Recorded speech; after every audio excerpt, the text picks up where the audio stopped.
প্রযুক্তি ও শিল্পের এ যেন এক অসাধারণ সংমিশ্রণ। চীনের এক প্রযুক্তি কোম্পানি এবার তৈরি করেছে অভিনব এক রোবট ব্যান্ড, যে ব্যান্ড দলের কিবোর্ড, লিড গিটার, ড্রাম ও বেস এবং রিদম গিটার বাদক এই 5 সদস্য সবাই রোবট। আসছে বৃহস্পতিবার বেজিংয়ে শুরু হবে বিশ্ব হিউম্যানয়েড রোবট গেমস। সেই গেমসের উদ্বোধনী অনুষ্ঠানে প্রথমবারের মতো দর্শকের সামনে নিজেদের পরিবেশনা তুলে ধরবে এই রোবট ব্যান্ড দল।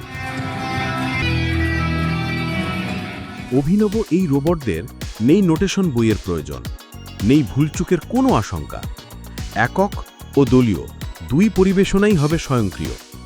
তাদের সবার জন্য রয়েছে একটি যৌথ কম্পিউটিং মগজ, যা রিয়েল টাইমের সঙ্গীতের নোট বিশ্লেষণ করতে সক্ষম। আর এর সবকিছুই সম্পন্ন হয় স্বয়ংক্রিয় নির্দেশনার মাধ্যমে। 3 মিনিটের একটি গানের জন্য রোবটের ভেতর প্রায় 1000-এরও বেশি নির্দেশনা প্রক্রিয়াকরণ হয়। ভবিষ্যতে এই রোবটগুলোকে আরও মানব সদৃশ করে তুলতে চায় এর নির্মাতারা।